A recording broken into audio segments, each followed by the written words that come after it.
Bueno, siguiendo y ya concluyendo el panel de mastering, tengo el gusto, nuevamente decirlo, de presentar a Ezequiel Morphy. ¿Estás ahí? Sí. Bueno, Ezequiel es técnico, es producción musical, es dueño de Titanio, tiene su propio estudio de grabación, mezcla y mastering, tiene más de 1000 producciones discográficas, trabajó con Spinetta, Charly García, Aznar, Mercedes Sosa, Chaqueño Palmesino, entre muchas más. En el campo del audio se especializa en la grabación, como dije antes, mezcla y mastering, desempeñándose como técnico múltiple de estudio en la ciudad de Buenos Aires, trabajó con Andrés Mayo. Y como productor artístico, Morphy fue responsable de álbumes y EPs y sencillos de bandas tales como Frico, Keck, Griega y entre muchas más. En el rol de docente y disertante ha brindado conferencias en Budapest, Nueva York, San Francisco, San Luis, Ciudad de México, Puebla, Quito, Guayaquil, Cuenca, Lima, Montevideo y en muchas más. Y es miembro de la AES desde los 18 años. Eh, se, se ha desempeñado también como oficial para la Asamblea de Delegados Estudiantiles para toda la América durante el periodo de 2010 a 2012 y sirve actualmente como su cargo como vice-chair del Comité Educativo de AES. Sin nada más que decir, Morphy, sabes que es un gusto tenerte acá. Te doy el pie. Lindo estudio. Gracias. Un placer para mí estar acá. No quiero ser redundante, pero debo serlo. Agradecido de estar presente, agradecido con los que están del otro lado, honrado de participar en esto con Max y con el Cana, que son sin duda viejísimos conocidos. ¿Está bien dicho eso? Sí. Y zarpado evento que se han montado ustedes de esta moda. Así que felicitaciones, felicitaciones por eso. Gaby, yo tengo media hora para hablar de Differ, ¿no? Esto es así. Bueno, avísame cuando me falten 28 minutos que voy un poco redondeando la vaina. Eh, Espero, bienvenidos, gracias a los presentes. La gente amiga de Tamaba se acercó hace un tiempo con la propuesta de hablar sobre este tema tan particular de Dithering como cierre de las jornadas y en este panel, un sábado a la tarde. Hablar de Dither me parece una suerte de suicidio masoquista y aquí estamos. Vamos a darle a fondo con este asunto. Yo espero que no sea una desilusión para nadie. Decidí no traer ninguna presentación, no voy a montar ningún multitrack. Voy a asegurarme de quedar en tercer lugar después de las magistrales presentaciones que acabamos de ver. Lo que resta son ya 27, 28 minutos de esto. Una especie de cara a cara que ni siquiera funciona del todo bien porque ustedes están viendo a través de YouTube o del Second Life ahí virtual 3D Expo que montaron los genios informáticos de Tamaba. Esto no quita que no pueda haber lugar a preguntas, que seguramente habilitaremos si yo voy redondeando con esta presentación que se está haciendo eterna innecesariamente, y paso al tema en sí. Y esto de no presentar un PowerPoint o similar no tiene que ver ni con faltas de ganas, ni con cuelgue, ni con nada, sino que tratándose particularmente de este tema de Differ, que es tan, no sé cómo tratarlo, mitológico, porque se dicen y se leen cualquier cantidad de cosas, para no decir estupideces al respecto. Y se ven en YouTube muchas más. Entonces, eh, tratar de derribar como algunos mitos y tratar de ponerlo en claro de una buena vez, si es que yo pienso que lo tengo claro, qué sé yo, a lo mejor es todo mentira, pero el objetivo no deja de ser otro que simplificar la cuestión y sobre todo no irse del panel de mastering en el que estamos eh, y hablar de esto como una cuestión práctica. Entonces lo que sigue ahora son unos 15 minutos de discutir la cuestión y comentar. Yo estuve pensando algunas ideas sobre cómo encarar este asunto tan espinoso para que quede claro, si es posible, de una buena vez por todas. No es tan difícil. pero tiene esta cosa ahí medio misteriosa también, como decía Maxi hace un rato, de toda la disciplina del mastering. El Deezer es como una cosa medio de magia negra, y en realidad no es tan complejo, y hay unas buenas reglas que podemos respetar para asegurarnos de estar haciendo las cosas bien. Pero bueno, nada, en fin, eso es lo que sigue ahora, una cosa como más relajada, sábado a la noche, renueven el mate y vamos a meternos de lleno sobre esta cuestión. Entonces, a mí me gustaría encarar la cosa, siempre es bueno, sobre todo cuando hay poco tiempo y cuando es un tema como este, parametrizar el asunto, tratar de plantear algún marco que ayude a entender la cosa en sí. No por simplificar la movida, pero sí por tratar de ser clara una explicación que, bueno, que puede ser un poco pesada a veces. Y no dejar información afuera, ¿no? Y no dar reglas estúpidas, hagan esto, sino llegar a ellas de una forma lógica. Así que me gustaría que imaginemos el siguiente entorno. Dos lugares en donde el Deezer puede ocurrir. Hay una cosa que a mí me habría gustado que ocurriese y finalmente no va a pasar porque no estamos en un lugar en donde podamos hacer un ida y vuelta. Ustedes están en YouTube, yo estoy atrapado en este sillón, pero normalmente en una clase o en un seminario o en un bar charlando con los amigos sobre Deezer, que es, digamos, clásico de viernes a la noche, y uno pregunta, ¿no? ¿Qué es el Deezer? Y se escuchan un montón de cosas. Algunas de las respuestas como más tradicionales tienen que ver con un ruido blanco que se pone o que se agrega para enmascarar. eh, Hay puntos suspensivos, distorsión, ruidos, qué sé yo. Eso parecería ser como, en promedio, lo que la mayoría de los encuestados por el INDEC van a contestar. Eh, no es cierto, no es necesariamente cierto. Y hay otras cosas también que son tampoco forzosamente veraces, como por ejemplo que el Deezer es una cosa que tiene que ver necesariamente con el mastering. Sin ir más lejos, ha sido un tema que cayó en el panel de mastering, y la realidad es que es un tema que hace al audio digital de base. Después, si nosotros los técnicas de masterización estamos como más acostumbrados o solemos entrar en la aplicación de Deezer rutinariamente para entregar para tal formato y tal otro, qué sé yo, eso es verdad, como también lo es que una persona haciendo una mezcla vamos a hablar de mezcla, enteramente in the box, enteramente digital, quizás no tenga que aplicar Deezer en ningún momento, ¿no? Pero realmente es una cosa que tiene que ver con el audio digital. No obstante, se escuchan estas voces que dicen, no, eso es un tema de mastering, no me dedico al mastering, entonces me desocupo del asunto. Y en el fondo tiene muy claro, no, nadie no, pero digo, es fácil no tenerlo muy claro, no entender, no saber. Y eso es como un poco la propuesta de hoy.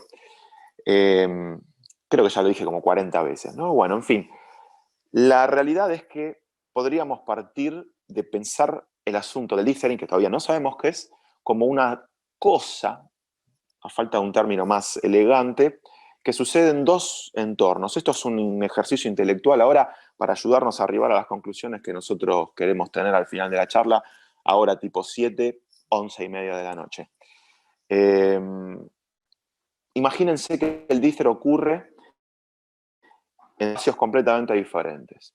Uno de ellos no tiene demasiado que ver con nuestro propio control como operadoras de audio, y el otro tiene todo que ver con eso. En el primer caso me estoy refiriendo a nuestra interfaz, placa de audio, ¿ok?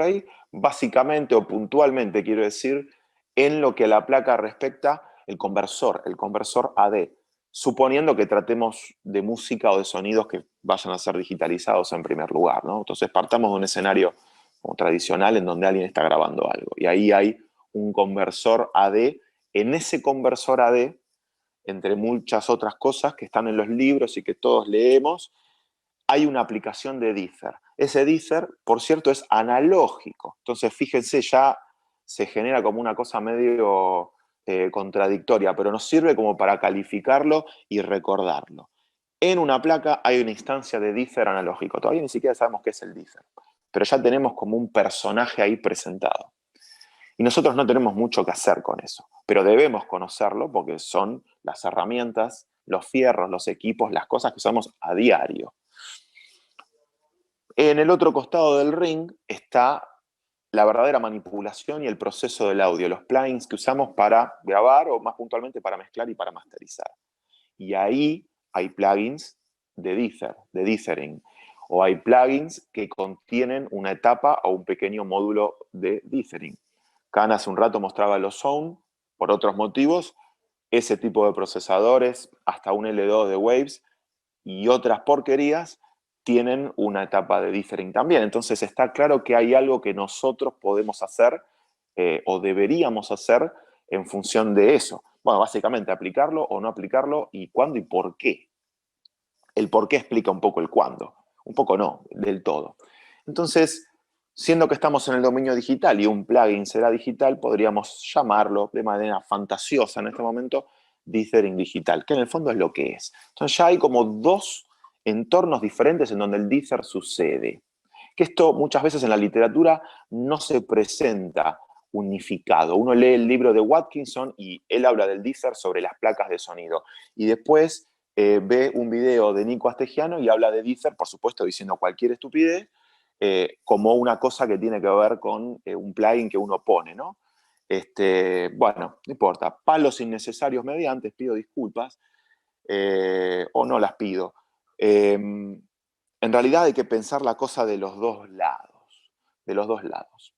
Y para esto, ya que tenemos dos bandos como divididos, estaría bueno también pensar en dos cosas diferentes, con la misma raíz, pero diferentes.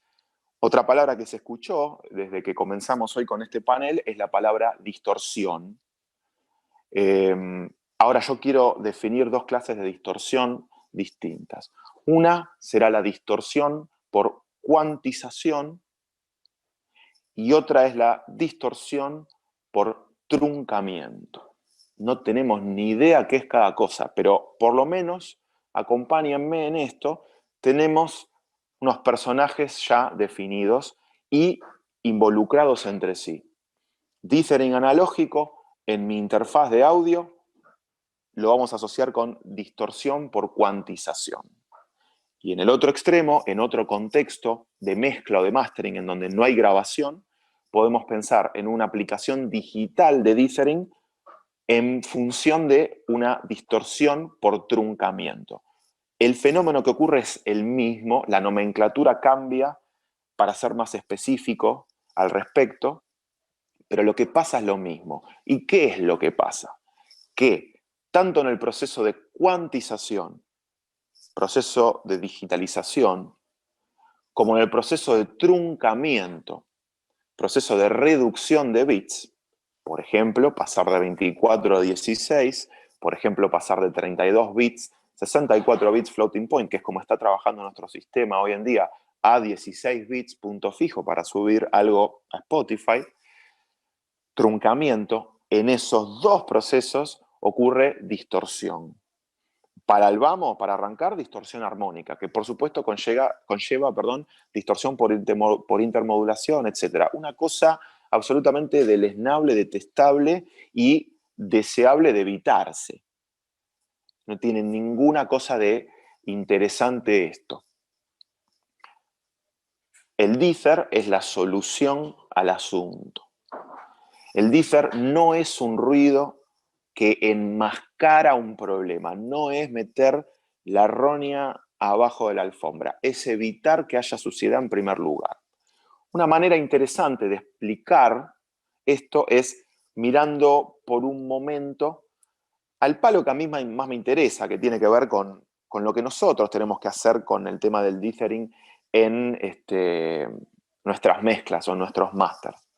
Así que voy a encarar la explicación por este lado. Se espeja perfectamente o casi perfectamente en el dithering analógico, que efectivamente es una generación de ruido analógica dentro del conversor AD con el mismo fin: prevenir, no enmascarar, prevenir, en el caso de un conversor, la distorsión por cuantización.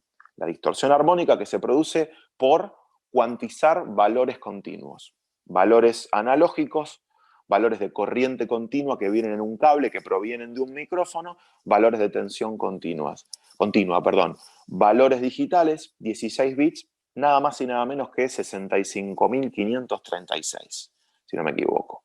Discretos, concretos. Entonces, el hecho de discretar, el hecho de definir en un número finito un valor cuasi infinito, produce, lo llamamos cuantización, y produce una distorsión. Esa distorsión puede ser evitada mediante el dither. El dither, en ese entorno de fierro, es la inyección de ruido analógico. Todo esto es interesante saberlo porque somos usuarios y usuarias de estos equipos. Se terminó ese asunto porque nosotros, a no ser que estemos en tren de fabricar un conversor, lo dudo mucho, a mí por lo menos no me interesa, bueno, a quién importa lo que me interesa, ¿no? Pero bueno, ustedes me entienden. La cosa es que es bueno saberlo, es necesario saberlo, somos usuarios de eso, es entender lo que hay debajo del capot del motor del auto, pero nosotros somos conductores, choferas. Entonces, ahí está. Lo otro es más interesante porque tiene que ver con nuestras prácticas concretas y cómo hacer las cosas bien, lo mejor posible. Entonces hablamos de la aplicación del plugin de dithering en pos de evitar, prevenir la distorsión por truncamiento, que tiene que ver con reducción de cantidad de bits, reducción de profundidad de bits, reducción en la resolución de bits. Por ejemplo, y este es un escenario ilusorio, pero en realidad totalmente verídico y real, grabación acústica de un instrumento, conversores de la interfaz 24 bits, grabación a 24 bits, procesamiento de eso, un plugin, un fade out, ya lo lleva al floating point. Todavía no hablamos de eso, ahora vamos a ver de qué se trata, si es que hay tiempo, pero hay otra resolución para terminar en un formato de 16 bits punto fijo, de nuevo. Entonces fíjense cómo uno graba a 24, procesa a 32 o 64. En realidad la mayoría de los DAW, si no todos, ya tienen una resolución interna de 64, pero la mayoría de los DAW también trabajan con archivos de hasta 32.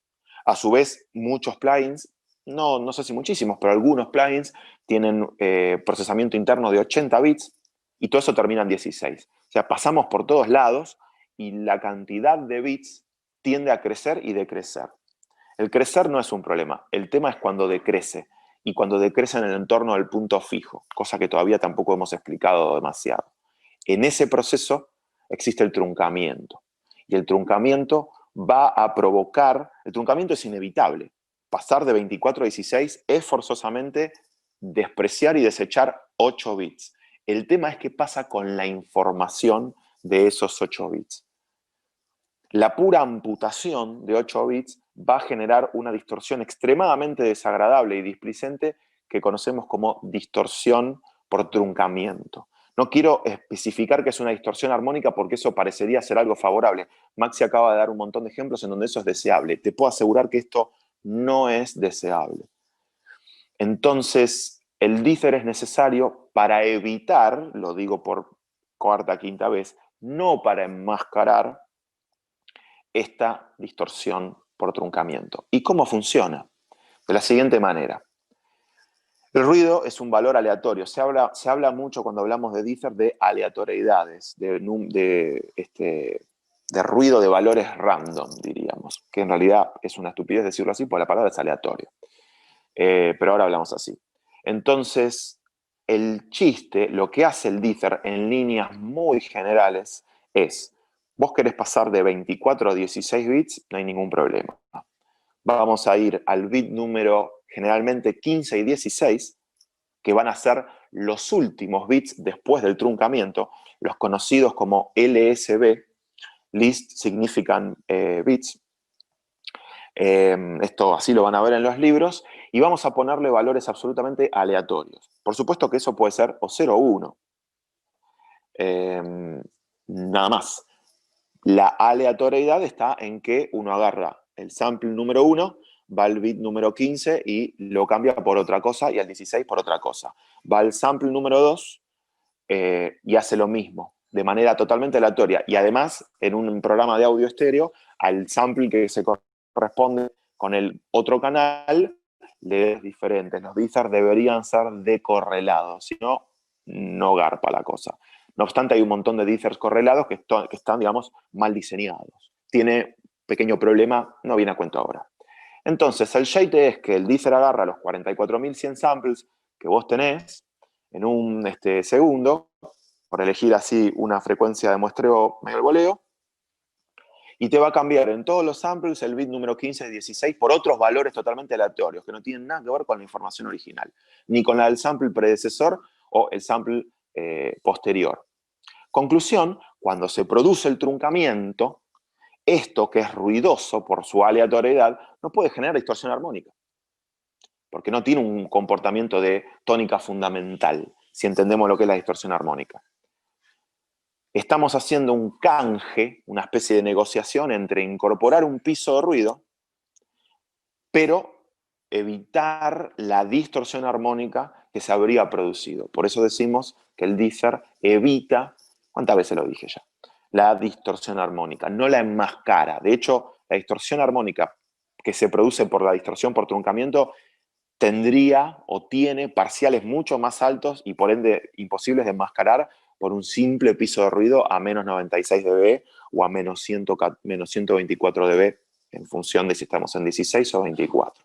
Entonces, más o menos, esto es lo que pasa. Después hay toda una cantidad de familia o de tipos de dither que en realidad no es otra cosa que ecualizar este piso de ruido transformando el tipo de no, esta palabra no va a salir, aleatorización, para lograr resultados diversos. Entonces, sí, ustedes, en calidad de técnicos y técnicas de mastering, tiene sentido que se sienten a escuchar si ponen un dither rectangular, un dither triangular, un triangular con un pasaaltos, high pass, o un triangular gaussiano, y van a ver que el timbre del piso de ruido cambia. Nunca fue ruido blanco. Eso es otra de las cosas que están mal explicadas. Es ruido. Es muy parecido al ruido blanco, pero no es ruido blanco. Y de hecho hay 4 tipos de ruido. Y bueno, eso tiene que ver un poco con cómo se cambian los LSBs ahí al final de la cosa. Bueno, ahora que más o menos lo entendemos, nos podemos olvidar de todo esto, porque esto es para los tipos que escriben libros y son ingenieros.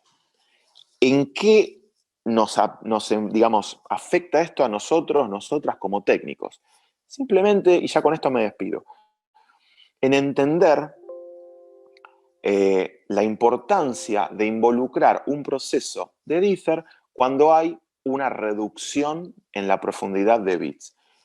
No voy a traer a colación ningún caso que tenga que ver con dither analógico porque las placas, los conversores, las interfaces suenan diferentes por 1000 razones más antes que por esto. La calidad de sus pre's, la calidad de los conversores, pero no en función del dither que incluyen, sino otras variables que son mucho más prioritarias. Digamos. Nadie en su sano juicio va a ir a elegir entre una RME o un Apollo por la calidad del dither del conversor, que probablemente sea el mismo porque el conversor adentro probablemente sea el mismo también, un Sigma Delta o un Cirrus o no sé qué. No hay muchas otras marcas más. Después, si no, están los artesanales, ¿no? O sea, un Benchmark o un Labri es artesanal, como la cerveza. Así que eso no importa, importa saberlo, nada más. Lo que sí importa, porque es lo que está en nuestras manos, por eso dejo esto para el final, y es lo que, digamos, con lo que me gustaría despedirme para dejar las conclusiones más pragmáticas servidas hacia el final, y después si hay preguntas no tengo ningún problema, es el tema de la aplicación dentro del DAW. Y la regla sencilla es, se aplica un dither a la hora de hacer una reducción de bits. Bien, primera salvedad, esto no aplica en el dominio del floating point. Meterse ahora a hablar de floating point es realmente sufrir hasta la medianoche. pero la realidad es que estamos todo el tiempo lidiando con este formato de cuantización. Todos los DAW actuales trabajan, bueno, todo, qué sé yo, no tengo un censo, pero los más populares, empezando por supuesto con Reaper a la cabeza, que como ustedes bien saben, es el único DAW que vale la pena. Es un chiste de mal gusto. Aparte, mis colegas son usuarios de Cubase. Y no quiero agredir a nadie, es una mala broma. Bueno, vuelvo al tema. También Cubase, también Pro Tools y tantos otros trabajan con 64 bits de procesamiento interno. Vos dirás, pero yo configuré la sesión en 32 bits floating point. Eso no afecta al motor de suma ni de procesamiento del DAW. De hecho, ni siquiera tenés control sobre eso. Eso tiene que ver con la calidad, no la calidad, no es la palabra, la resolución en bits con la que vas a lidiar a la hora de cristalizar un archivo. Por ejemplo, haciendo un glue o un freeze o una grabación, etc. ¿Sí? Entonces, esto es fácil de medir y de ver con un medidor de bits. No hay muchos en el mercado, ciertamente hay como 2 o 3. Yo siempre recomiendo uno que por supuesto es gratuito, pero sobre todas las cosas es bueno, que se llama Bitter, como amargo en inglés. Significa bitmeter, ¿no? Entonces, B larga I, doble T, E, R. Está en BCT, nada, X, es gratuito y sale con fritas. Entonces, es fácil ver el stream de datos, que es nuestro audio, en un determinado punto de la cadena, qué cantidad de bits en empleo, en uso tiene. Pones un medidor, se prenden las luces. Tan sencillo como eso. Pero no es una cosa que se ve a menudo. Yo realmente lo recomiendo. De hecho, es como, para mí es como mirar el semáforo. Para nosotros es como mirar un semáforo. Y ahí verán que un plugin puede estar procesando internamente 80 bits, nunca lo sabremos, salvo que lo diga el fabricante, lo diga el manual, y entregando un stream de datos de 64 bits hacia un archivo que al consolidarse morirá, por decirlo de una manera, en 32 bits floating point. Todo esto es floating point. Ojo que 32 bits punto fijo también existe, pero ya quedó en desuso hace mucho tiempo. Como los 48 bits punto fijo de algunos procesadores digitales de hardware. Esto ya fue. Ya fue hasta ahí nomás, porque hay mucha literatura que todavía sigue dando vueltas, que está en Google o en los libros o en los apuntes, que es obsoleta. Y si uno no sabe esto, encuentra voces en defensa de esto, y en realidad ya no va más. Y lo digo de manera objetiva, no es una opinión personal. Así que medio que 32 para nosotros es floating point. Bien. No hay necesidad de aplicación de Differ cuando uno hace una reducción de 64 a 32, mucho menos de 32 a 64. Es una de las ventajas del formato de cuantización del floating point. Carece de todo tipo de perjuicio por este truncamiento. ¿Por qué no viene a colación ahora? Pero por favor no apliquen un differ ahí, porque van a estar degradando la señal. Entonces, ¿cuándo lo aplico? Bueno, cuando vas a morir en un formato de punto fijo o cuando vas a ir a parar a un stream de audio de punto fijo. Por ejemplo, una bajada a 24 bits para X motivo, o una bajada a 16 bits para entregarle al cliente o directamente subir a iba a decir a la nube, a las plataformas de streaming, el trabajo final. Pero ojo, hay que ser piola en ese sentido. Esto implica que no hay un postproceso. Si terminaste tu mezcla y vas a hacer una bajada para entregarle al técnica de masterización, suponiendo que no seas vos mismo o vos misma, independientemente si es estéreo o stems, ya lo vimos con Maxi, con Forester recién, el tipo va a seguir procesando y lo primero que va a hacer cuando ponga un plugin es llevar el audio a floating point. Entonces, ¿para qué habrías de hacer una bajada del stem o mucho menos del estéreo? Es lo mismo, es el mismo error, a 24 bits. Sin embargo, es bastante frecuente, creo que hablo por los tres, que es frecuente recibir una mezcla para mastering en 24 bits punto fijo. Mi único razonamiento posible detrás de eso es, o esto está hecho de manera analógica, o se mezcló digitalmente, pero se sumó analógicamente, entonces yo recibo una digitalización a 24 bits punto fijo, rara vez ocurre eso. La mayoría de las veces la persona detrás de la mezcla mezcló en la compu con 64 bits de procesamiento interno floating point. Cuando hizo el render lo pasó a 24 bits y posiblemente sin differ, o sea, doble pena de muerte. Bien, Para eso estamos haciendo estas charlas, para dejarlo en claro de una vez. No yo, nosotros, todos, ustedes, vosotros. La cosa es que hay que tener esto presente. Si vos estás seguro, segura de que el material termina ahí, esto puede decir, se sube a Spotify hoy a la noche, pero no es decir, lo monto después en un Vegas o en un Premiere contra el video para subir a YouTube, porque ahí hay otro proceso más. Entonces, ¿para qué vas a bajar a punto fijo si vas a procesarlo después? No, pero no le voy a hacer nada. Pero hay un proceso, posiblemente. Con que lo bajes 0.1 dB de ganancia, estás volviendo a una cuenta. ¿Sí? Entonces, hay que ser alerta con esto. Ojo, nadie se muere, pero estamos tratando de hacer las cosas bien. Para eso estamos acá un sábado a la noche, si no nos vamos. Y no solamente tiene que ver con los formatos en sí, sino también con las aplicaciones concretas. Por ejemplo, tengo mi mezcla in the box, pero voy a salir en un momento por un insert físico de la placa para pasar por un pedal de viola o por un equipo analógico y después volver. Bueno, macho, ahí, esa es una expresión robada de un amigo. Ahí hay una ida hacia un conversor de punto fijo. Entonces, ¿cómo no vas a poner un differ? Está claro que no estás muriendo en un formato haciendo tu bounce o haciendo tu render, pero estás sencillamente mandando un stream de datos, que es audio, que es tu grabación, tu clip, tu item, pasando por tal y tal cual plugin. Ah, no tenés plugin, no importa, hay automatización de nivel, hay un fade, hay un crossfade, está editado, ya es una cuenta del dominio del floating point, y eso lo estás así, sin ton ni son, asignando a la salida 1 y 2 para pasarlo por el metal zone porque te gustó. Y ahí hay un truncamiento, porque el conversor va a recibir floating point y simplemente va a pasar a punto fijo como se le da la gana. No hay una aplicación de differ para este tipo de casos ahí. Entonces vas a degradar la señal. Y lo que es peor, vos estás monitoreando tu mezcla, no vas a salir a ningún lado, pero vas a salir a output 1 y 2 para auriculares o para el PA. Y es la misma situación.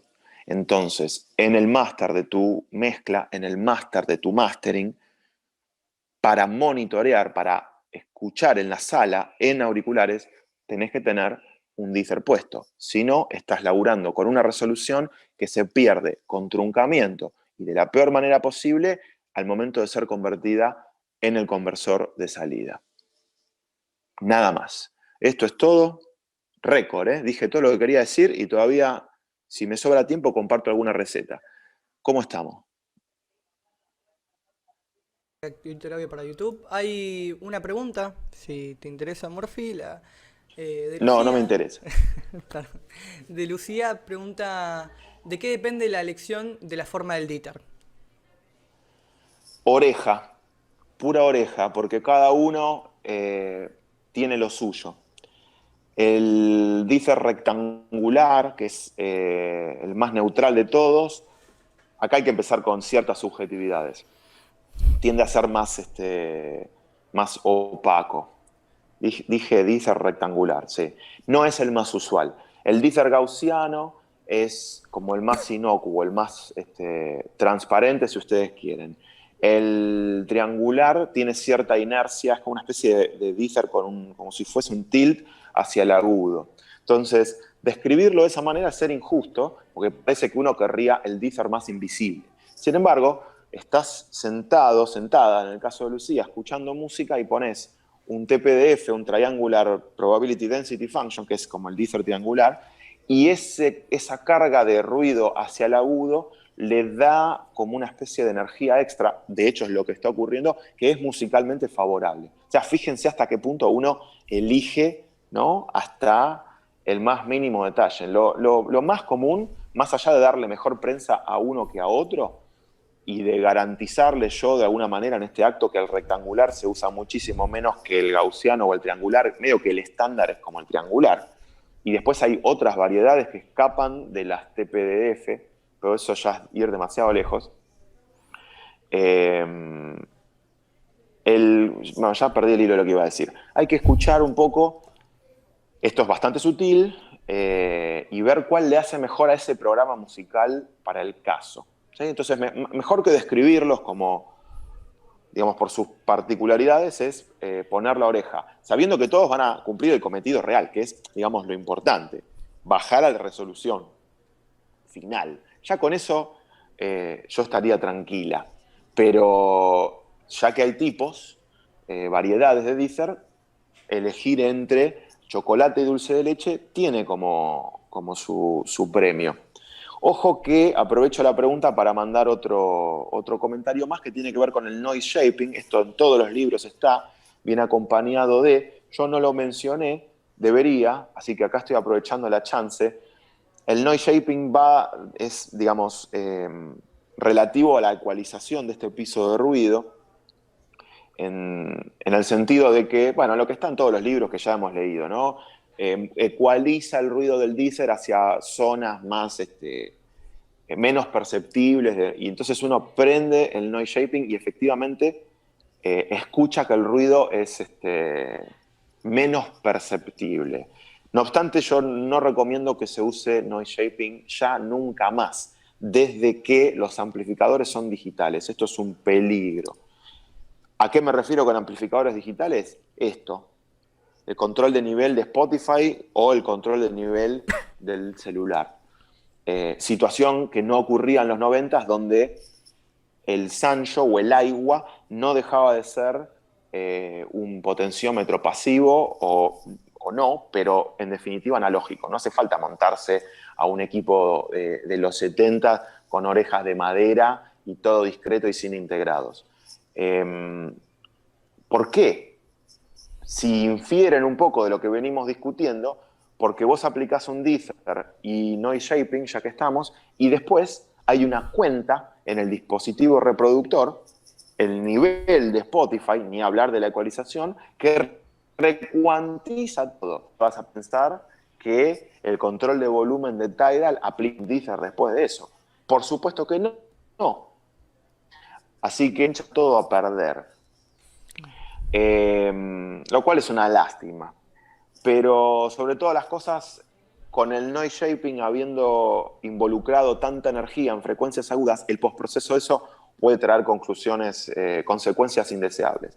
Por lo tanto, ya que Lucía pregunta sobre qué tipo de Deezer elegir, una cosa es el tipo de Deezer, otra cosa es con o sin noise shaping, es combinable, ¿no? Yo recomendaría a 2020 no aplicar noise shaping, aunque suene mejor en la sala, en el PA, en el momento, ¿sí? Pero bueno, eso es como una especie de comentario así de aparte. Igual se entiende perfecto. Perfecto y... Qué Bueno, suerte, pues yo no lo entiendo. acá hay una pregunta más que tal vez es medio redundante con lo que dijiste, pero bueno, Juliana pregunta, como ejercicio, ¿recomendarías ir probando y escuchando diferentes tipos de Dieter hasta encontrar con el que parezca más adecuado? A morir. Y no necesariamente hay uno, hay un arquero titular y uno suplente. Claro, Realmente en una sesión de mastering, y en mastering es especialmente tangible esto porque estamos frente a todo el estéreo, ¿no? O sea, es más fácil, si se quiere, darse cuenta frente al programa estéreo, al palo comprimido y fuerte, que al track, digamos, qué claro. Deezer le queda mejor al track aislado del bajo, ¿no? Que es, digamos, menos energía en un rincón del espectro más reducido, etcétera, ¿no? Claro. Entonces, lo que tiene el tambor es toda esa dinámica, pero no tanto sustain. Lo que tiene el bajo es graves, pero no agudos. ¿Qué es lo que tiene el mastering, o el submaster, o la mezcla estéreo? Todo, ¿no? O sea, Claro. salvo que sea, qué sé yo, un concierto de flautín, en general tenemos todo el ancho de banda, toda la dinámica del bajo y el bombo y el tambor juntos, entonces ahí el Deezer se va a dar a ver de manera más tangible, más visual. Esto por un lado. Por otro lado, qué sé yo, trabajando con... Khan hablaba de los procesos acumulativos. O sea, vos tenés una consola analógica de 60 canales. Joya, mandás 60 canales a 60 inputs de la mesa, con y sin Deezer, y vas a ver que el resultado es completamente diferente, una con y otra sin. ¿Por qué? Porque, bueno, en una fuente solita no cambia tanto, pero cuando todo está truncado o todo no está truncado, el resultado es diferente. Y si me permiten, dirán que soy subjetivo, pero la mayoría de los casos, si no todos, o sea, mi apuesta es a que cuando el Deezer está puesto en esta situación medio inventada de ir a una mesa, aunque acá en titanio es moneda corriente, el audio gana mucho más profundidad. Bueno, acá empezamos con la gilada, ¿no? Profundidad, definición, 3D, 500.000 discos vendidos. Pero es cierto eso, porque la distorsión por truncamiento es algo que tira para atrás la calidad del audio. Más allá de lo que se mide, los invito naturalmente a que hagan estas pruebas. De hecho, hay una manera fácil de hacerlo, quizás para encontrarse de primera mano con este asunto, que es no cuantizar a 24 o a 16, cuantizar a 8, a 6 o a 4 bits. ¿Sí? Claro. Morphy diría que es análogo a agarrar, no sé, el tarro de mostaza y comerse una cucharada sopera de mostaza. Es terrible, pero te da una muy buena idea del sabor que eso va a tener. Y después eso se pone en una décima parte en tu receta de, no sé, lo que quieras. Pero el hecho de enfrentarte con tanto volumen de eso te hace darte cuenta qué es lo que vos estás involucrando o qué es lo que está ocurriendo. El tipo de Deezer, te puedo asegurar que en 4 bits o en 6 bits se escucha. Entonces vos tenés que saber que en 16 bits es eso muchos grados menor, o sea, mucho más abajo de nivel, pero la tonicidad, la textura es esa. Entonces, es ahí una manera fácil de agarrar y decir cómo suena este Deezer. Claro. Sea desde tipos, triangular, rectangular, gaussiano y alguna otra variedad que anda dando vuelta por ahí, o sea de marcas. Porque si bien esto es una fórmula matemática, tiene varias maneras de implementarse. Ojo que estamos hablando de una cosa ultra mega sensible, o sea, cualquiera de los procesadores que vimos en la charla de Maxi o los ecualizadores de los que hablaba Cana tiene 1000 veces más injerencia en eso. Y claramente es mucho más divertido hacer una comparatoria entre 5 ecualizadores diferentes que esto. Más un sábado. Pero bueno, como nos apasiona la movida, por eso estamos hablando de esto un sábado, lo hacemos igual. De hecho, yo ahora corto con ustedes y me voy hasta las 2, 3 de la mañana a escuchar Deezer diferentes. Lo cual habla muy mal de mi vida sexual. Eso, ¿no? El TPDF de una marca o el que viene en el Ozone puede ser diferente del TPDF que viene en el Waves, en L2. Y son los dos TPDF, ¿no? O sea, triangulares TPDF. Entonces, realmente no solamente hay que elegir tipo, sino como elegir marca Claro. también, ¿no? No, es interesantísimo. Bueno, a mí me parece uno de los temas más interesantes igual. Va, Sí, todo lo a que mí me gusta a mí también. me Sí, vuelve sí. loco. Igual que lo de Cana, que decía el tema difícil, lo de Maxi, a mí me volvieron loco. Así que nada, creo que si les parece ya podemos dar por cerrado este panelazo. Creo que fue la mejor forma de cerrar esta jornada. La gente, le recuerdo que ahora ya está abierta la inscripción para un sorteo que estamos haciendo de auriculares que nos proporciona Exozone, que para participar tenés que estar adentro del entorno virtual, escribirte en un formulario y quedarte adentro, que ya lo vamos a estar sorteando entre 15 y 20 minutos. Recuerden que a las 8 está el concierto de Santos con Germán Martínez. Creo que nada más que aclarar. Muchísimas gracias Maxi, muchísimas gracias Eze, muchísimas gracias Cana. Nada, muchísimas gracias por todo.